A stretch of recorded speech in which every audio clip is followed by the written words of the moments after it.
Som. Teste. 1, 2. Ei, som. Testando. 1, 2. Melhorou, obrigado.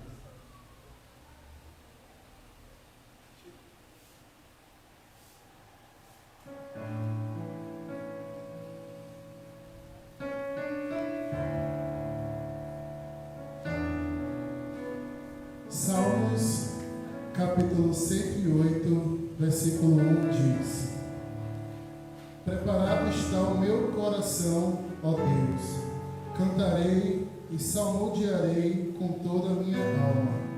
Versículo 2: Despertai, saltério e harpa, eu despertarei ao romper da alva. Versículo 3: Louvar-te-ei entre os povos, Senhor, e a ti cantarei salmos entre as nações. Versículo 4: A tua benignidade se eleva acima dos céus, e a tua verdade ultrapassa as mais altas nuvens.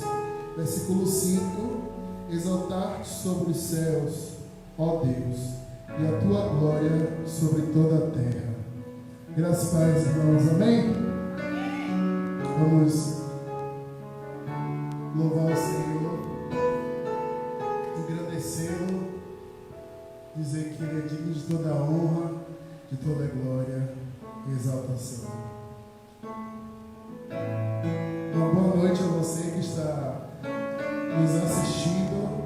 Seja bem-vindo a mais um ano de vida da nossa Igreja Batista Alto do Cruzeiro, com o tema Perseverando em Tempos de Crise. Vamos louvar o Senhor.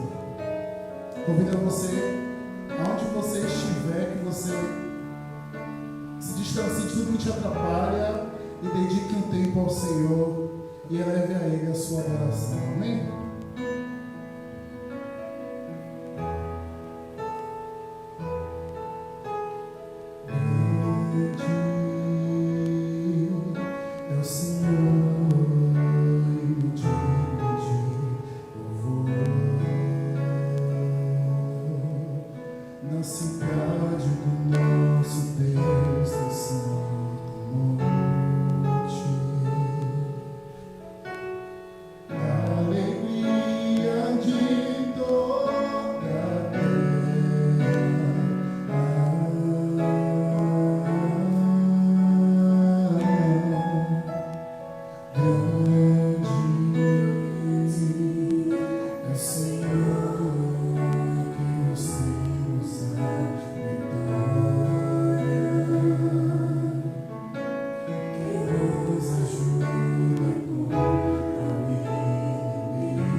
levar as nossas mentes ao Senhor neste momento. Santo, santo, santo é o Senhor. Glorificamos ao Senhor, Pai, porque o Senhor tem sido um Pai de graça, de bondade, de misericórdia para conosco. Nós te louvamos e te engrandecemos e declaramos que o nosso coração está repleto de alegria por essa data tão importante, tão especial para as nossas vidas. Nós queremos te exaltar, Pai, porque o Senhor nos concede mais um ano de existência, mais um ano de igreja, mais um ano de história, mais um ano de grandes maravilhas que o Senhor tem operado no meio de nós, em nós e através de nós. Nós queremos te honrar, te glorificar, te exaltar e declarar ao Senhor toda a honra, glória, louvor e adoração. Declaramos que só o Senhor é Deus neste lugar. Nós pedimos e clamamos que venha o teu reino sobre esta igreja. Nós clamamos e declaramos que o teu reino e o teu governo se estabeleça aqui neste lugar, como a tua vontade ela é feita nos céus, que aqui também se estabeleça em nossas vidas, nesta igreja. Pai, abençoa cada lar, cada casa, cada membro desta igreja, onde quer que cada um esteja nesta hora, nos seus lares. Nós queremos juntamente declarar que só o Senhor é Deus desta igreja. Só o Senhor é Deus neste lugar. Só o Senhor é Deus em nossas vidas. Nós nos rendemos ao Senhor neste altar e entregamos e consagramos todo o nosso ser, porque do Senhor, para o Senhor e pelo Senhor são todas as coisas. Glória, pois, ao Senhor, hoje e eternamente. Amém. Em nome de Jesus.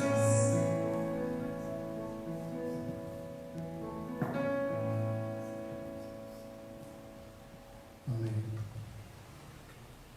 Louvado seja o nome do Senhor.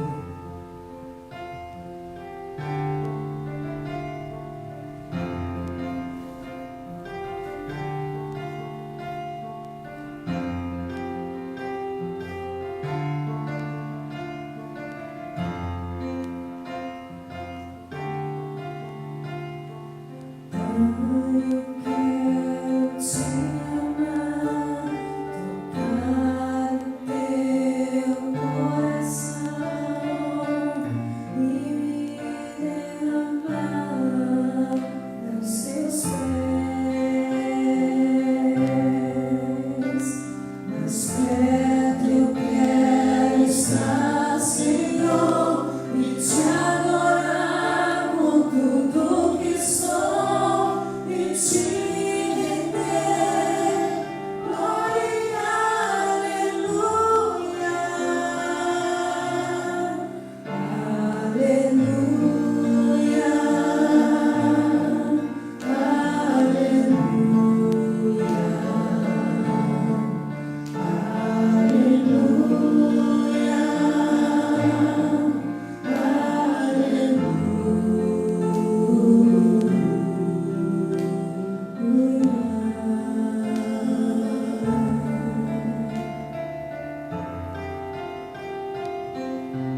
Nunca paremos de lutar, pois o Senhor é bom e a sua misericórdia dura para sempre, de geração em geração. Amém.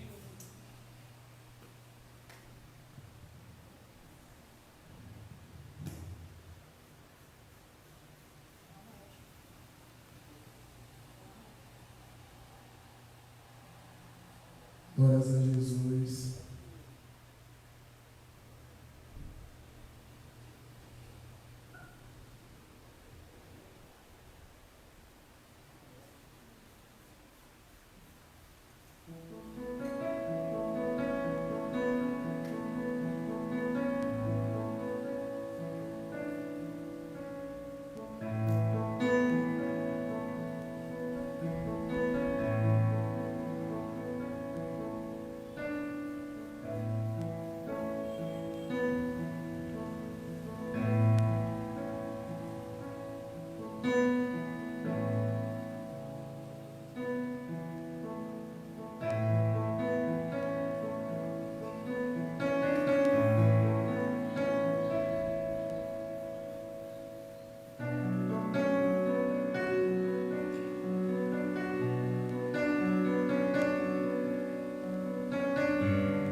toda a minha vida.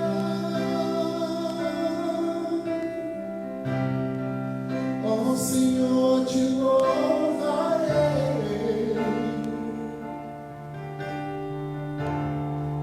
pois meu fôlego é a tua vida,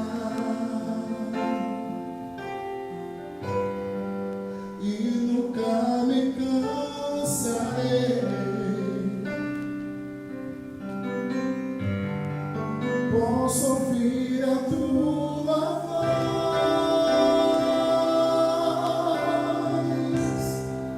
é mais doce do que o mel, que me tira dessa cova e me leva até o céu. Já vi fogo e terremoto,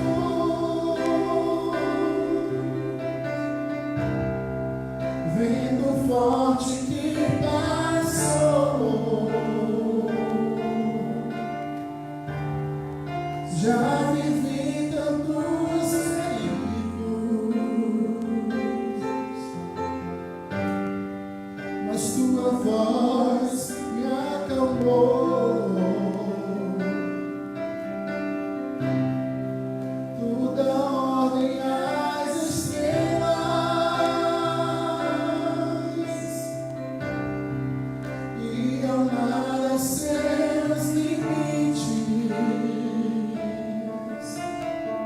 Cante. Eu me sinto tão seguro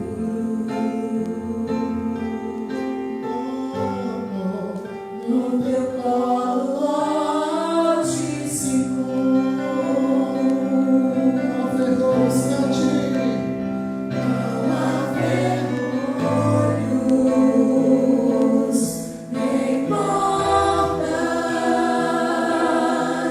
que se fechem diante da tua voz. Não há doença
Aleluia, Jesus.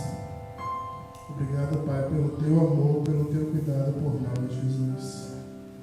Obrigado, Jesus, pelo seu amor.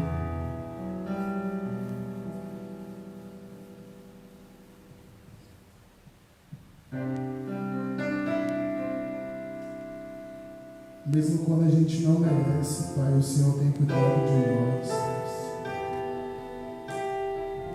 Nos momentos mais difíceis, Pai, a gente tem encontrado o teu amor. Portanto, muito obrigado, Jesus.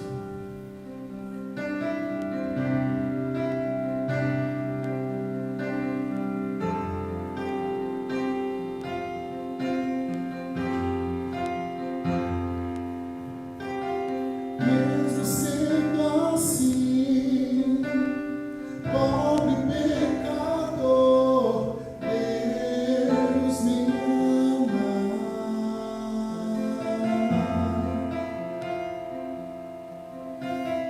Mesmo sendo falho, mesmo sem merecer, Deus me ama. O souber, cante. Se estou forte, se eu estou de pé, Deus me ama. Se estou fraco, se estou fraco, se eu estou caído, Ele não deixa de me amar. Sem o seu amor, sem o seu amor, sem o seu perdão, o que seria de mim? Obrigado, Deus. Deus me ama tanto e entregou seu filho pra morrer em meu lugar. De onde você está, diga a Deus. Sim. Deus me ama, o seu amor é tão grande, incondicional.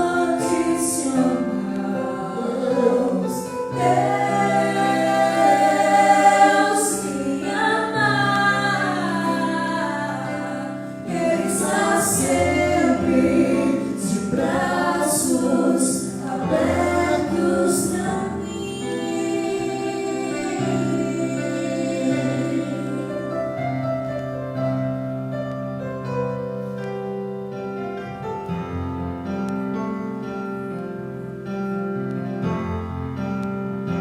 Cante assim mesmo. Mesmo sendo assim, pobre pecador, Deus me ama.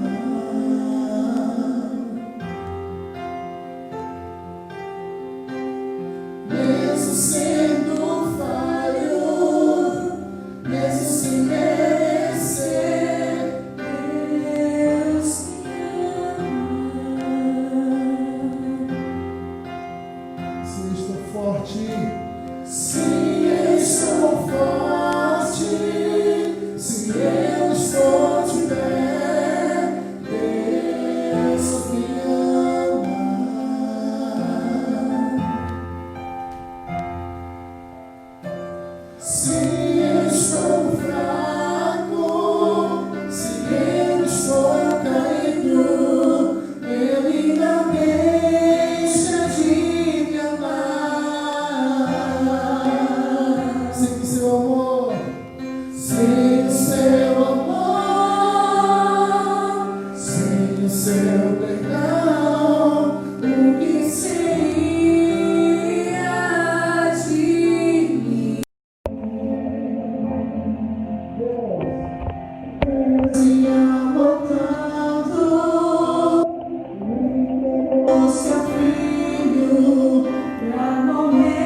Onde você estiver na sua casa, glorifique o nome do Senhor, pois Ele está aí com você. Amém? Glória a Deus. Amém.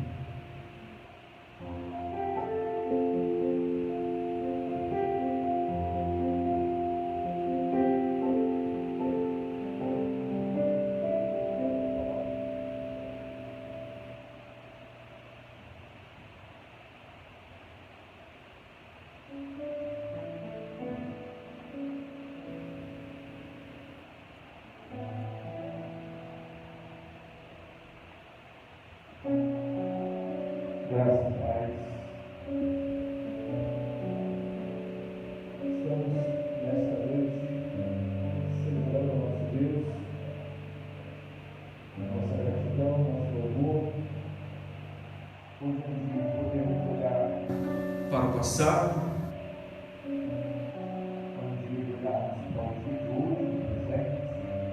E é um dia de pensarmos também no futuro.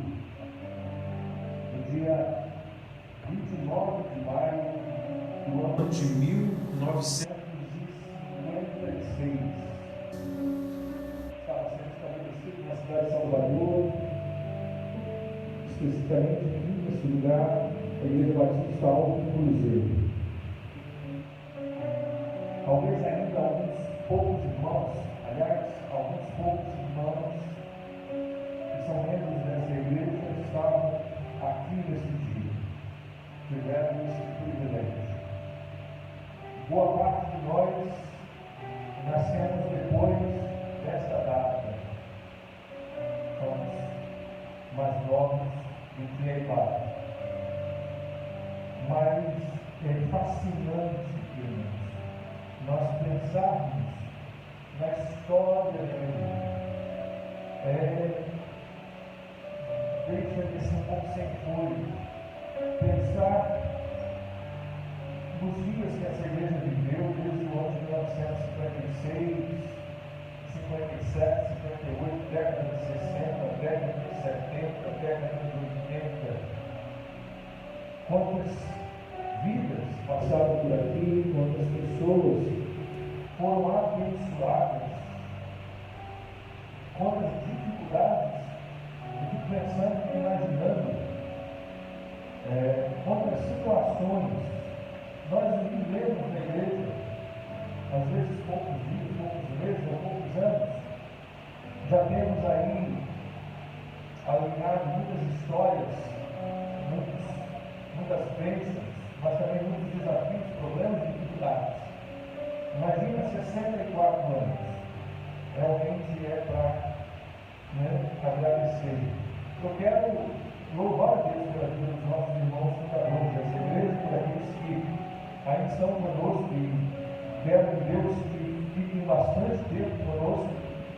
Mas eu quero dizer da minha honra, da minha admiração pela vida desses irmãos,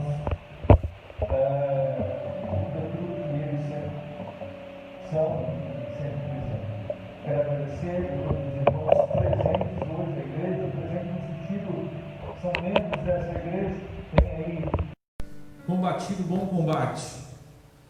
Ainda não guardaram a fé e não encerraram a carreira, mas louvamos a Deus por cada um dos irmãos e irmãs, desde o mais novo até o mais idoso, por sua vida, porque você é como eu já ouvi alguém escrevendo ou falando, você é um ibaquiano. É mais ou menos isso, né?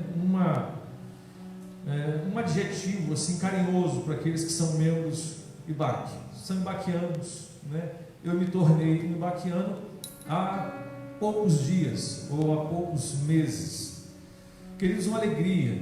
Quero cumprimentá-los, aos poucos que estão aqui e também aqueles que estão em suas casas, nos dando a honra de poder chegarmos aí até o seu lar. Que Deus abençoe a sua casa, que Deus abençoe o seu lar. Hoje é um dia de festa, é um dia de celebração, é um dia de darmos a Deus toda a nossa honra e toda a nossa glória. O tema que nós escolhemos para os 64 anos Ibaque: perseverança em tempos de crise. Sempre tivemos tempos de crise, sempre houveram tempos de crise, mas agora estamos passando por um bem intenso. O mundo passa por uma pandemia, os países fecharam as suas portas, grandes eventos foram cancelados, estamos com as nossas portas entreabertas, não podemos fazer um culto público, estamos limitados. Esta é a nossa situação hoje, a situação que nós vivenciamos. Pela glória de Deus, podemos ainda nos reunir, os poucos aqui, para celebrar o nome do nosso Deus. Então, por isso, é tempo de crise, estamos passando por tempos de crise. Sempre houveram tempos de crise, esse não é o último, não é o primeiro. mas temos que ter perseverança. Esta é a ordem do tempo, a ordem do dia. Precisamos ter perseverança, porque isso vai acabar. No final, sempre acaba e Deus sempre é honrado. Todo deserto tem um fim, esse deserto também terá um fim.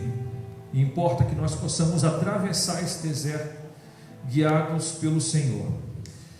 A divisa que nós escolhemos está em 1 Coríntios, capítulo 9, verso 24, aonde diz assim, 1 Coríntios 9, verso 24: vocês não sabem que numa corrida todos competem, mas apenas um ganha o prêmio? Portanto, corram para vencer. Outra versão diz: não sabeis vós, os que correm no estádio, todos na verdade correm, mas um só leva o prêmio? Correi de tal maneira que o alcanceis. Sabemos que a vida cristã, irmãos, ela é uma corrida, e foi falado assim de muitas formas e de muitas maneiras, e principalmente pelo apóstolo Paulo, que colocou aqui na sua carta aos Coríntios, comparando a vida cristã, a vida em Deus, com as dificuldades e as lutas, como uma corrida.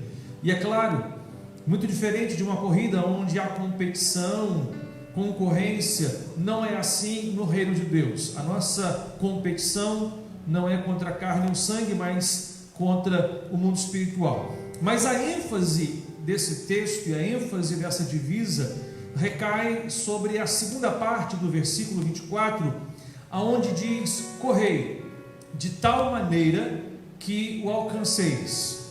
E eu gostaria de dar uma ênfase a essa expressão de tal maneira, assim como Jesus falou ali em João 3,16, porque Deus amou o mundo de tal maneira. Nós precisamos correr esta corrida de tal maneira. E você poderia perguntar: como é essa maneira de correr a corrida que é a vida cristã, aonde nós já somos vitoriosos, mas ainda temos que lutar, aonde nós já somos mais que vencedores, mas precisamos lutar, aonde nós somos mais que felizes, mas precisamos lutar? Como é que nós podemos correr de tal maneira que possamos alcançar? E como é que nós podemos ter perseverança no meio de uma corrida?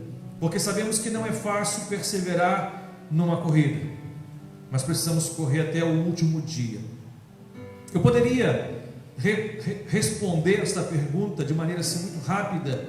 Aliás, eu preguei isso aqui no dia 5 de janeiro deste ano, que foi o nosso primeiro culto deste ano, falando sobre a corrida cristã.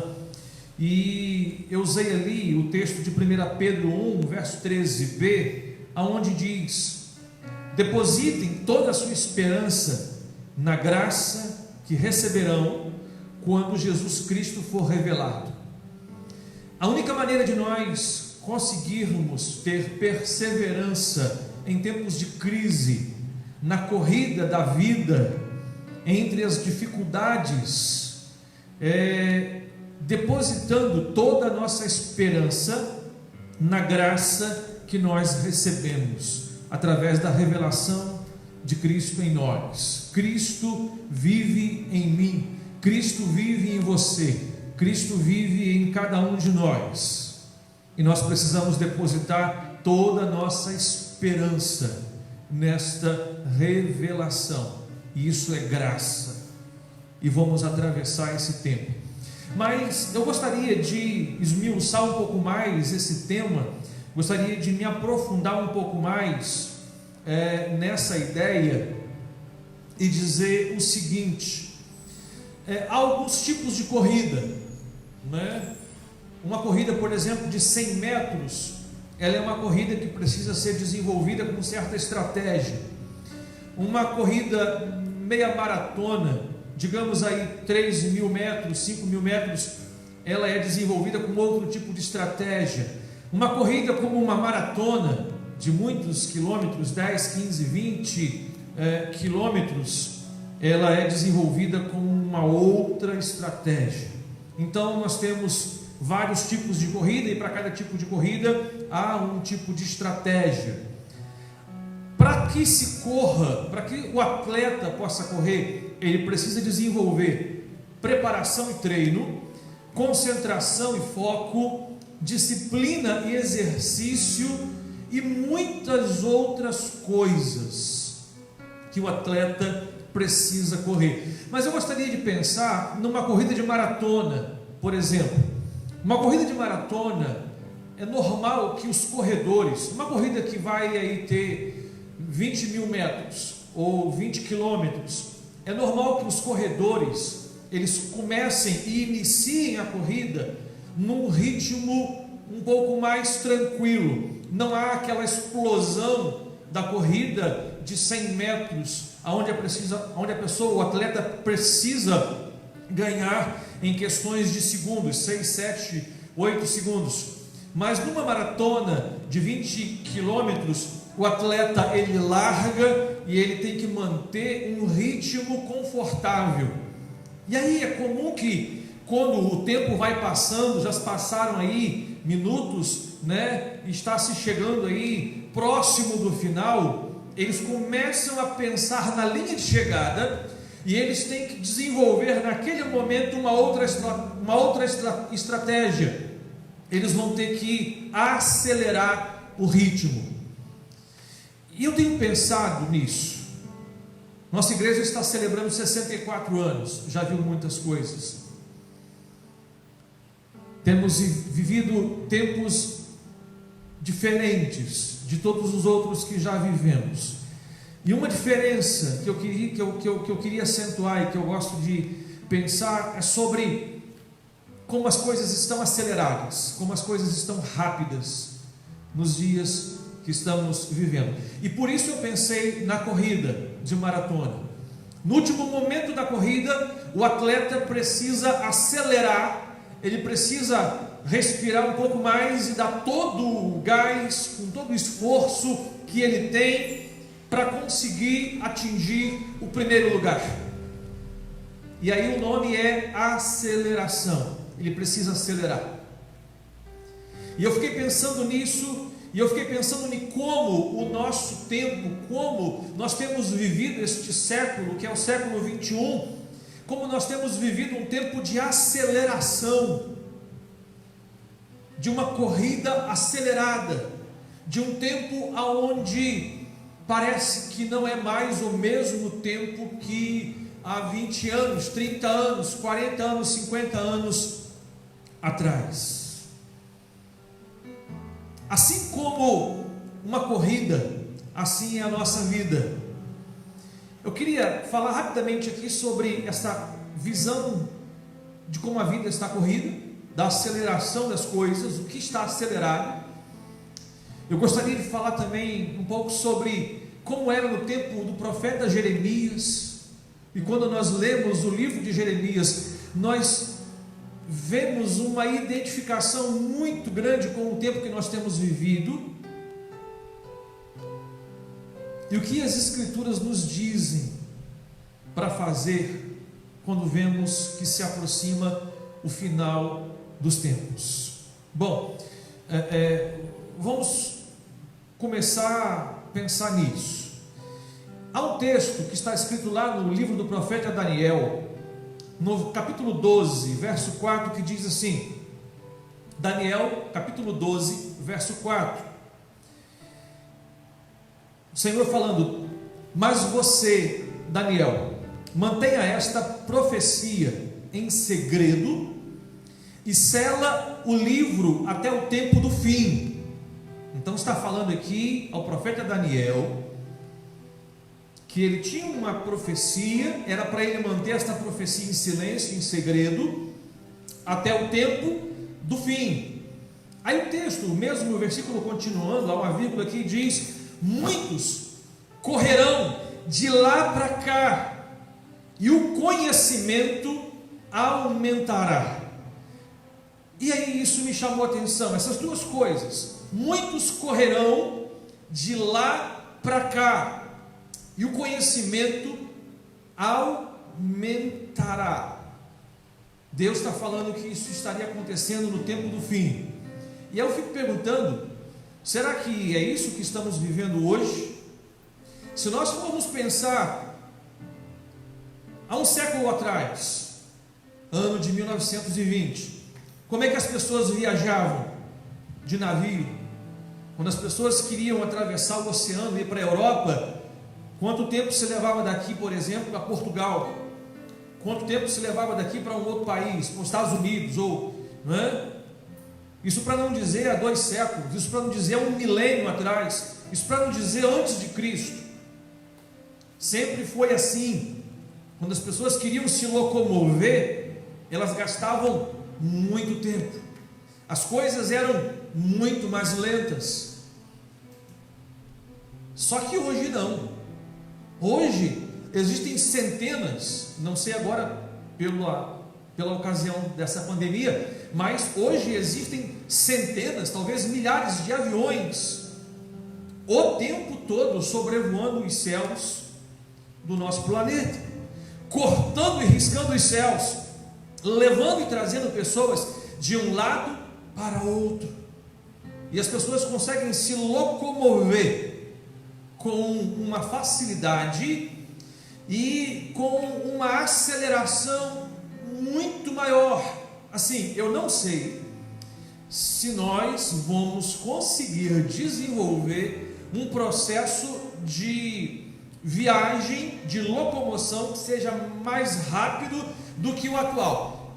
Penso até que vão, quem sabe, inventar aí um teletransportador de molécula, onde a pessoa entra numa cabine e aperta um botão e em questões de segundo ela é transportada para um outro país. Bom, mas isso aí já é quase, ou se não, uma ficção. Mas as coisas são muito rápidas. Mas não é sobre essa questão da velocidade da locomoção que eu queria falar.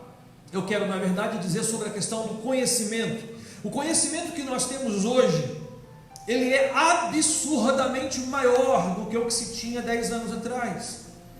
Ele é imensuravelmente maior do que o que se tinha há 100 anos atrás. Há um estudo de um homem chamado, de um site, Buckmaster Fuller, e ele escreveu esse estudo no ano de 1982, há 40 anos atrás, mais ou menos, cerca de 38 anos, e ele diz o seguinte no seu site, ele criou uma curva, ele criou um algoritmo, ele criou uma escala para descrever e identificar o processo da duplicação do conhecimento. Ou seja, uma geração tem um tipo de conhecimento. Em qual geração ou em quanto tempo esse conhecimento ele vai dobrar, ele vai duplicar? Ele fez mais ou menos esse tipo de estudo.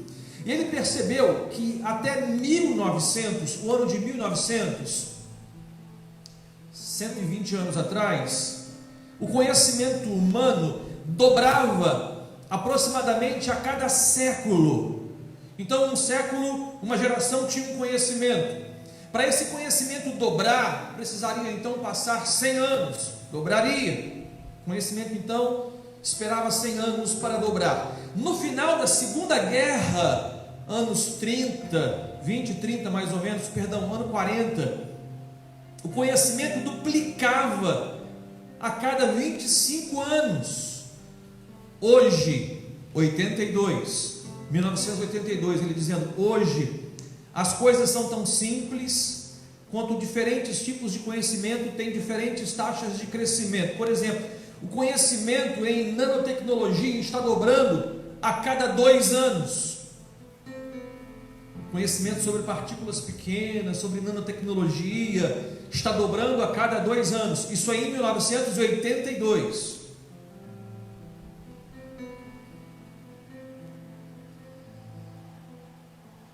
O conhecimento clínico da medicina e das questões biológicas a cada 18 meses.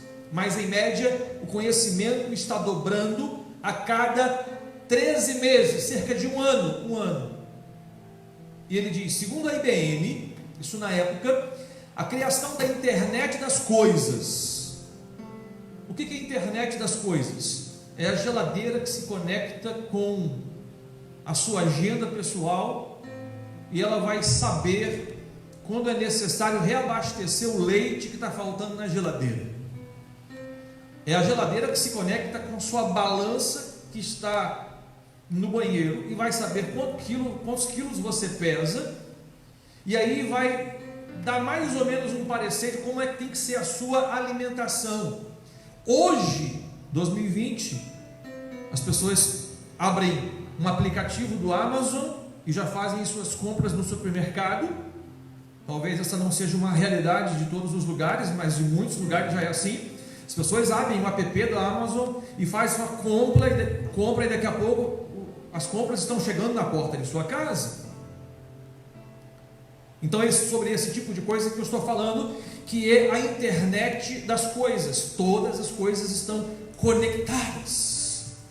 Hoje você tem um celular e a sua conta do celular está ligada a um e-mail, e o seu e-mail está ligado a um provedor, e quando você troca de celular, você coloca o seu e-mail, todas as suas informações já passam automaticamente para o seu novo celular. Isso é a internet das coisas. É o início, na verdade, de uma revolução muito grande.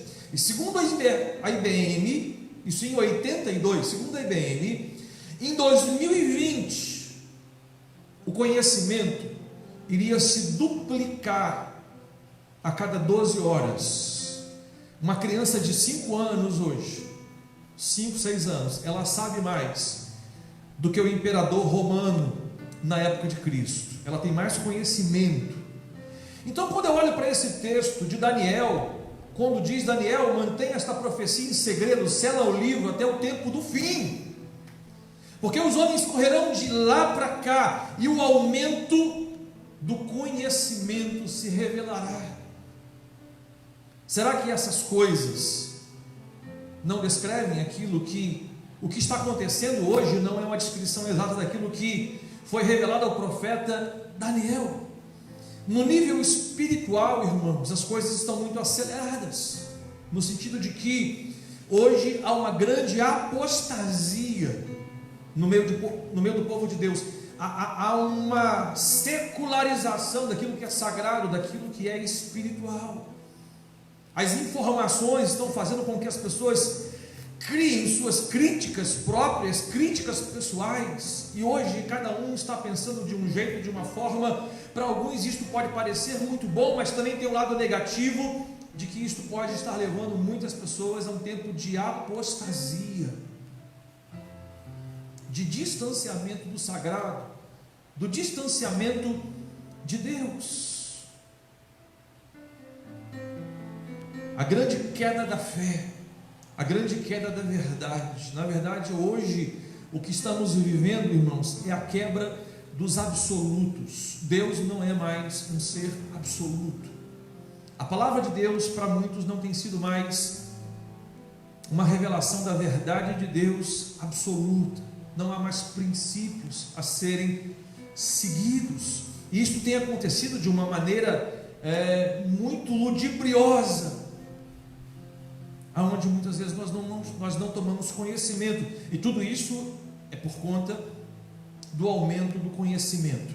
Agora eu gostaria de pensar nos dias de Jeremias. Eu não vou ler o texto de Jeremias, hoje é noite de celebração. Eu quero meditar, Igreja Batista Alto do Cruzeiro, sobre a capacidade em Cristo de perseverarmos em tempos de crise, nesse tempo que estamos vivendo. Mas olhando para os dias de Jeremias, Jeremias foi chamado, ainda jovem, a profetizar a nação de Judá, uma nação que tinha a palavra de Deus, mas foi progressivamente levada a se envolver com as religiões e práticas pagãs. Jeremias profetizou cerca de 627 a.C. a 586, cerca de 40 anos ele manteve ali a sua palavra e a profecia. Quando Judá foi levado à Babilônia, Jeremias era um homem de Deus que podia ver que mudanças e dificuldades estavam por vir. Ele era sensível à voz de Deus. Inicialmente relutante, ele era conhecido como um profeta chorão. Há um texto de Jeremias, lá no capítulo 12, verso 5, que diz assim, Jeremias 12, 5: se correr com homens o deixa cansado, como poderá competir com cavalos? Se tropeça e cai em campos abertos, o que farás nas matas do Jordão, ou junto ao Jordão? Esse texto também está falando sobre corrida. Assim como Paulo diz lá em 1 Coríntios 9, que a nossa vida é uma corrida e precisamos nos preparar a nossa mente para esta corrida, porque todo aquele que corre está visando o alvo, a linha de chegada. E eu digo não como competição entre homens e mulheres, mas como um alvo estabelecido. O próprio Paulo diz isso lá em Filipenses: julgo que eu não haja alcançado a linha de chegada, mas uma coisa eu faço, deixo as coisas que ficam para trás e avanço em direção ao prêmio. Esta é a corrida. E quando Deus está aqui falando com o profeta Jeremias, dizendo: Jeremias, se você está cansando, ou se você correndo com os homens tem se cansado, como você poderá competir correndo contra cavalos? E a minha pergunta para você nesta noite é: se nós não estivermos preparados, se nós não tivermos o treinamento necessário, e quando eu falo dessas questões de corrida, treinamento, estou me referindo ao âmbito espiritual, não que nós não devamos ter que fazer corrida física, treinamento físico, sim, também, mas aqui especificamente sobre a nossa vida espiritual. Como é que nós vamos, irmãos, chegar num tempo como este, onde as pessoas estão aceleradas, onde o conhecimento ele está dobrando a cada 12 horas? Como nós, como igreja, e aí é o desafio que eu quero deixar aqui para uma igreja que tem sido abençoada por Deus há 64 anos. E isso é motivo de honra e glória ao nosso Deus. Mas também o desafio. Estamos vivendo aí, irmãos, no século 21, um novo milênio. No último século tivemos 2 grandes guerras mundiais. Quem pode dizer que neste século que estamos vivendo, o que acontecerá? Já temos provado algumas coisas como essa que estamos passando. Estamos aí no olho do furacão, no meio de uma pandemia. Saímos na rua, as pessoas de máscara, as pessoas sem se encostar, as pessoas com medo, as pessoas depressivas, as pessoas passando por lutas. E o que virá no próximo ano? O que virá daqui a 10 anos? E o que virá daqui a 20 anos? E, irmãos, nós precisamos nos preparar para correr bem. E precisamos identificar na Bíblia e na palavra de Deus, o princípio de Deus, como nos prepararmos. Bom, algumas coisas reveladoras no livro de Jeremias e também relevantes na época do profeta Jeremias. Eu não vou ler todos os textos, mas eu gostaria de frisar aqui somente algumas coisas que aconteceram na época do profeta Jeremias e que nós podemos identificar também como sendo presentes neste presente século. Primeira coisa, era Babilônia. E Babilônia, irmãos, sabemos que é uma mentalidade. Babilônia, em Apocalipse 17, 8, é chamada a prostituta espiritual. E esta mentalidade de Babilônia tem se enraizado no mundo ocidental, ela tem se enraizado nas nações, pela terra. O espírito babilônico, ele é claramente visto em Gênesis 11, lá quando os homens constroem uma torre, porque eles queriam tornar o nome deles conhecido, eles queriam chegar até Deus, onde a humanidade se uniu em oposição a Deus. Esta é a mentalidade da Babel, que é a mesma Babilônia. Babel e Babilônia é a mesma coisa. Então tivemos uma Babel em Gênesis 11, tivemos a Babilônia como um império naquele período ali de Jeremias, mais ou menos aí 400, 500 anos antes de Cristo. Mas nos dias de hoje também temos a mesma mentalidade, está se erigindo, está surgindo neste tempo esta mentalidade de Babilônia. Pessoas que estão se unindo em oposição a Deus, mas não é uma oposição extravagante, não é uma oposição que se revela de um dia para o outro. Na verdade é algo muito sorrateiro, né? Criando apostasia, ateísmo, criando dúvidas, criando muitas e muitas religiões. Então, este é o pensamento e o espírito predominante dos dias de hoje. Todas as religiões, nos dias de hoje, para muitas pessoas, são consideradas iguais. Todas as religiões no mundo, existem países que têm centenas de religiões, existem países que as pessoas adoram insetos, existem países que as pessoas, cultuam a coisas inimagináveis. Então, esse espírito de Babilônia que havia no tempo de Jeremias também há nesses dias. Todas as religiões são válidas. É o desmantelamento de uma verdade, de que só há um Deus na terra, e que no fundo foi esse Deus que criou toda a raça humana e deseja que esse homem, essa raça humana, se volte para Deus. Hoje se fala muito sobre o inclusivismo,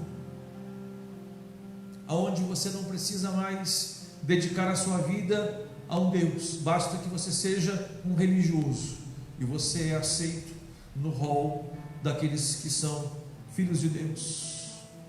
Diz que todos os caminhos levam a Deus. A Babilônia está chegando. Isso acontecia no tempo de Jeremias e tem acontecido nos nossos tempos. E Deus está falando para Jeremias: Jeremias, se as pessoas não estão conseguindo correr a pé com outras pessoas, como é que elas conseguirão correr contra cavalos? E eu falo para você, meu irmão, minha irmã, se nós temos tido dificuldade para correr uma corrida suave, como é que nós vamos enfrentar o futuro que nos aguarda? Outra característica na época de Jeremias: o povo estava deixando o seu primeiro amor. Acerca da Babilônia está lá no capítulo 1, verso 14. E o segundo aqui, o povo havia deixado o primeiro amor, capítulo 2, verso 2. Deus falando que se lembrava da juventude do povo de Judá, porque Jeremias profetizou a nação de Judá. E essa nação, ainda na sua juventude, se alegrava em Deus, mas agora eles tinham abandonado a casa de Deus e abandonado os princípios de Deus. O povo havia deixado o primeiro amor. Será que hoje nós temos esse tipo de comportamento? Nós temos pessoas que, ao se converter, têm um sentimento e têm um nível de entrega, mas ao passar do tempo e ao passar dos anos, as pessoas começam a se enveredar por outros caminhos, e ainda que não conscientemente dizem: não, eu estou seguindo a Deus, mas já perderam o primeiro amor. A chama que um dia ardia em seu coração, hoje já está quase se apagando. Jesus, falando a uma de suas igrejas, no livro do Apocalipse, diz que esta igreja também deixou o seu primeiro amor. E hoje, ano de 2020, tempo de muita correria e tempo onde o conhecimento tem aumentado absurdamente, as pessoas também têm abandonado o primeiro amor. Em terceiro lugar, o Senhor foi substituído por religiões falsas. Capítulo 2, verso 11. Deus dizendo: o meu povo tem me substituído por religiões falsas. E não vamos nos enganar, irmãos. Muitas pessoas dizem que não acreditam em Deus, ou que não querem servir a esse Deus, ou que não querem fazer parte de uma igreja e fala assim: não, eu sou neutro. Não existe campo neutro no mundo espiritual. Alguém disse que todo ser humano tem um vazio dentro de si e que só pode ser preenchido por Deus. Quando as pessoas não preenchem o seu vazio espiritual por Deus, existe um outro preenchimento.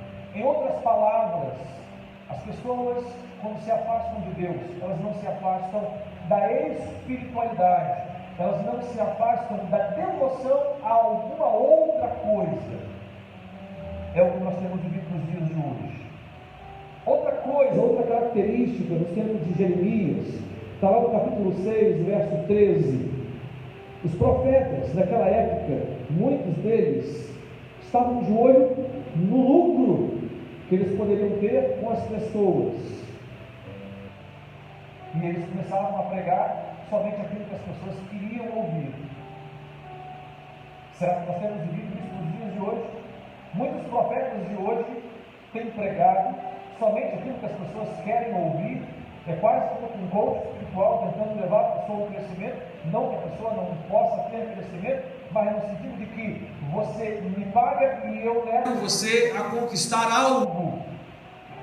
Este é verdadeiramente o mesmo evangelho que Jesus pregou naquele período do profeta.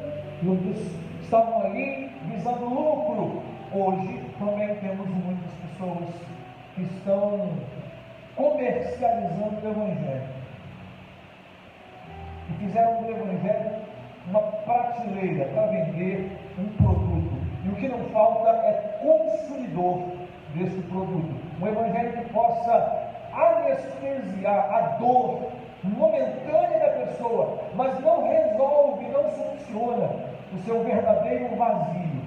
É quase como uma pessoa aplicar, a pessoa está com dor e aplica ali um Lexotan na veia, um analgésico espiritual na veia da pessoa naquele momento, para que ela possa se sentir melhor. Alguém que está passando por uma luta, eu vou ouvir uma palavra, me sentir melhor. Mas não se encheu do evangelho, não se encheu da presença do verdadeiro Deus e não olhou unicamente para Deus como único Deus e Senhor de sua vida. Outras coisas que nós podemos ver aqui: as pessoas daquela época não queriam observar os tempos antigos. Deus fala isso: vocês abandonaram as cisternas que eu tenho para vocês e cavaram cisternas tortas para que vocês possam, ou seja, elas abandonaram aquilo que Deus já havia estabelecido. As pessoas, elas querem novidade sem considerar os princípios. Eu acredito que a igreja precisa se atualizar. O que nós estamos vivendo aqui é uma bênção, podendo transmitir um culto para a sua casa. Isso é bênção, isso é uma atualização, mas isso não substitui a igreja unida, reunida, operante e viva. Então existem princípios estabelecidos na palavra que não podem ser deixados para trás. Naquele período do profeta Jeremias, as pessoas estavam deixando os princípios de Deus para trás, deveriam novidades. Hoje em dia, as pessoas só querem as novidades e já estão abandonando os princípios e aquilo que a Bíblia diz, as veredas antigas. E eu não estou falando sobre modismo, não estou falando que no tempo da minha avó as pessoas vestiam a roupa assim, sabe? Ou no tempo da minha mãe e do meu pai não tinha instrumentos e tal. Não é modismo, não é uso e costume. Essas coisas nós precisamos ter sabedoria e inteligência para lidar a cada tempo com isso. Mas estamos falando sobre os princípios de Deus que estão sendo abandonados.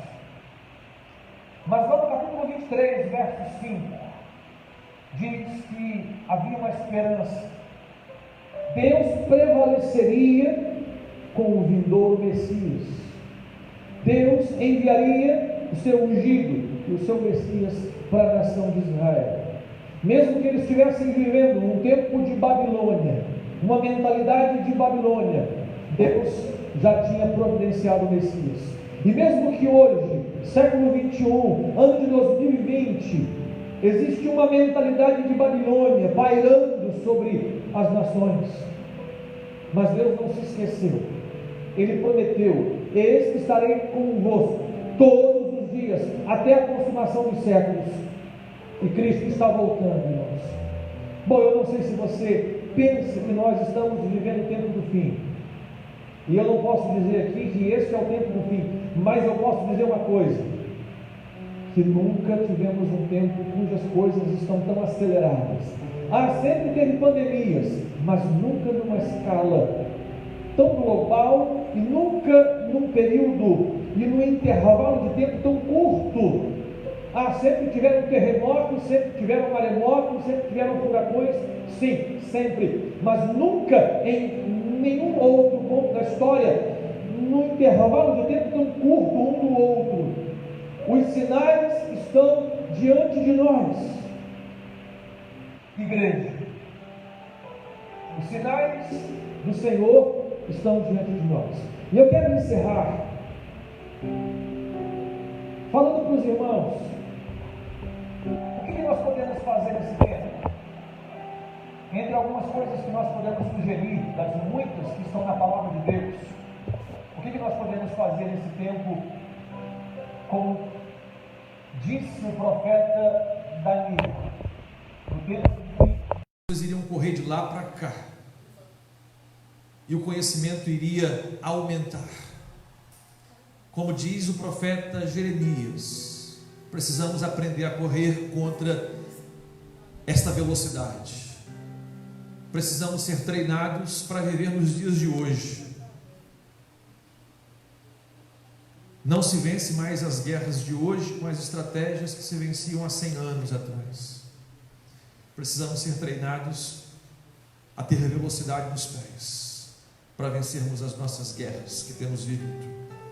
E aí eu quero encerrar, irmãos, abrindo a minha Bíblia lá no texto do livro de Hebreus, ou carta aos Hebreus, no capítulo 10. Hebreus capítulo 10 diz assim, Hebreus 10, verso 19, e esse texto do capítulo 10, verso 19, ele vai falar sobre o apelo à perseverança, e o tema da nossa noite, do nosso culto é perseverando em tempo de crise.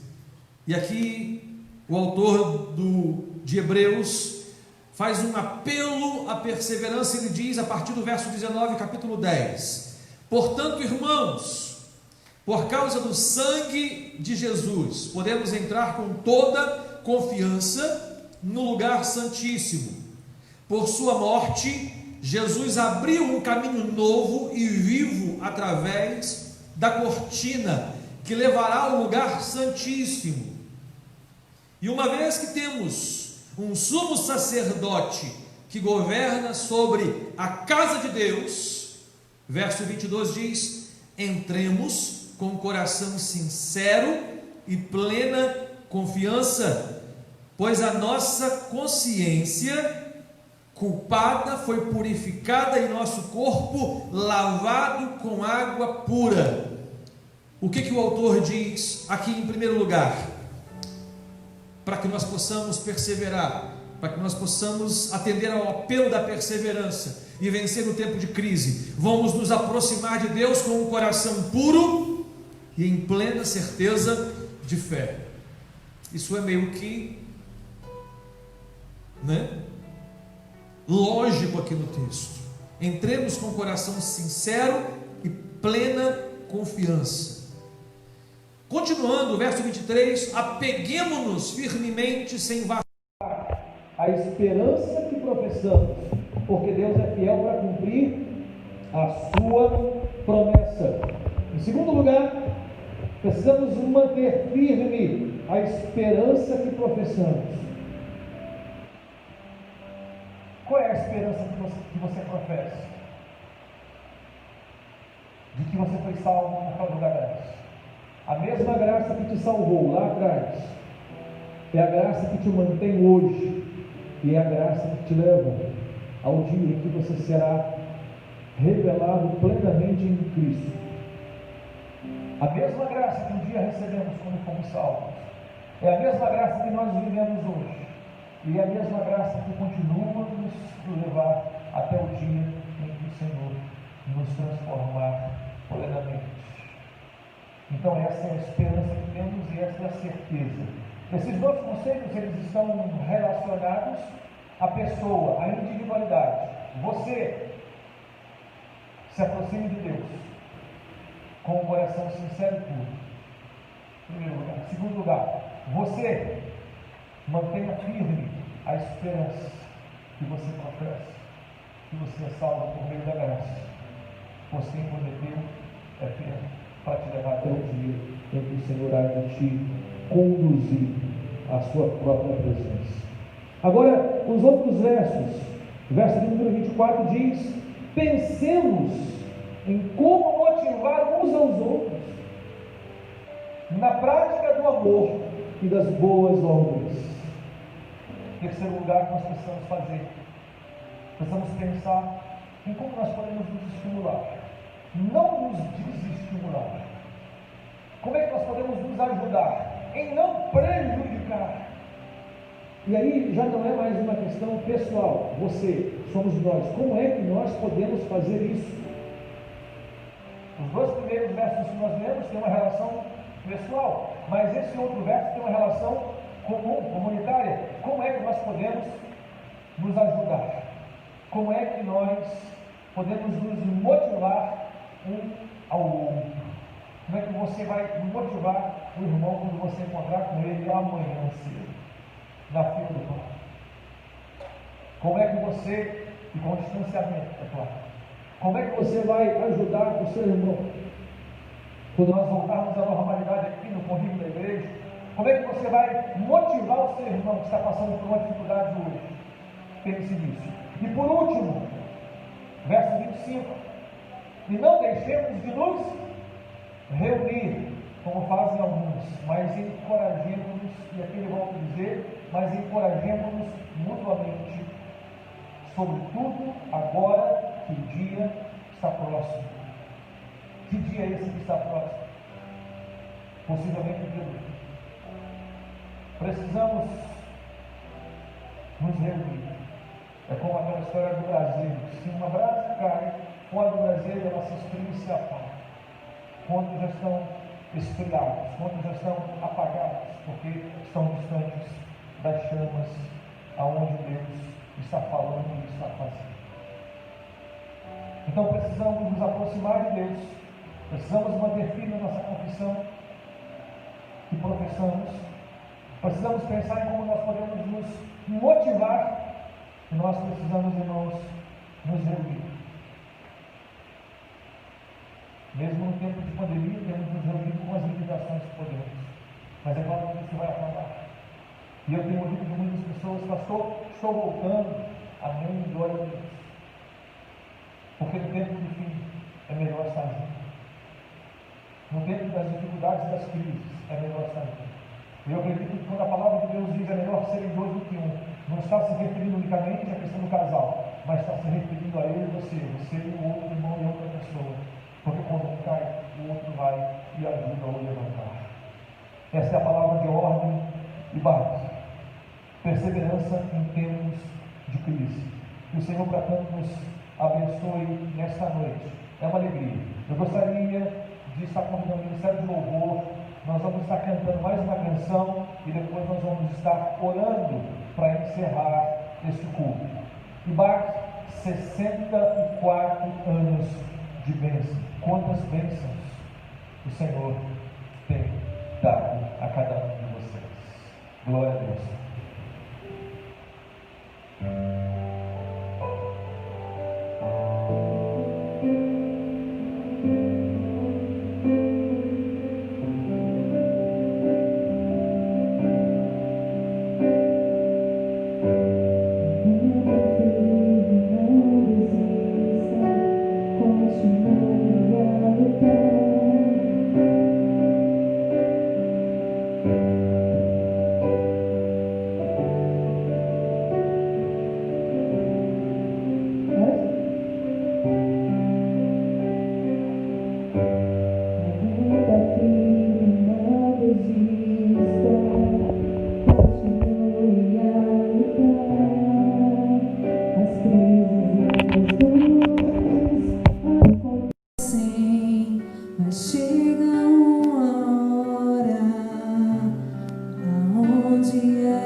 Se você não desistiu, é pra minha inspiração, pra também permanecer fiel e firme. Eu tô contando contigo. Deus tá contando com a gente. O céu inteiro se move pra ver a gente vencer. Aguenta firme, não desista, continue a lutar.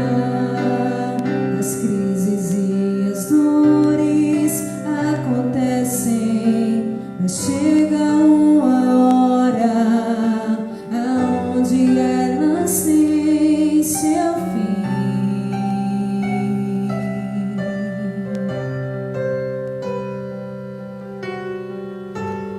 Se você não desistir, é pra minha inspiração, pra também permanecer fiel e firme. Eu tô contando contigo.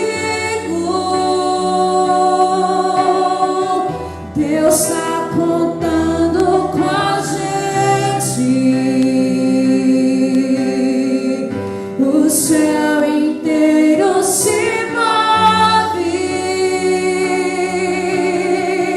pra ver a gente vencer.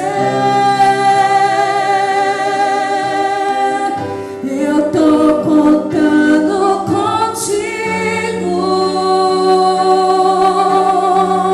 Deus tá contando com a gente. O céu inteiro se move pra ver a gente vencer.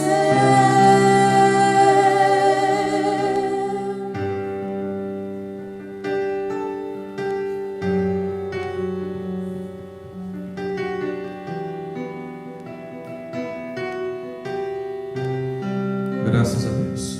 Vamos orar. Pai amado, Pai bendito, mais uma vez, Deus, nós queremos honrar o Senhor e dizer, ó Deus, que pague o Senhor pelo Senhor, e com o Senhor são todas as coisas. É por Tua graça, é pelo Teu amor e por Tua misericórdia que até aqui chegamos. Eu quero, Deus, Te honrar, Te agradecer pela vida dos 64 anos da IBAC. Obrigado a Deus pela Igreja Mãe, obrigado a Deus por cada um dos membros, muitos que hoje, ó Deus, já estão com o Senhor na glória, Te louvando, ó Deus, em plena glória. Obrigado a Deus pela vida de cada um desses irmãos. E a nós, Pai, que estamos aqui hoje, cumpre-nos continuar, Senhor, fazendo a Tua obra. Foi a nós, ó Deus, que o Senhor entregou, tem sido a cada um dos irmãos, membros desta igreja, a mim,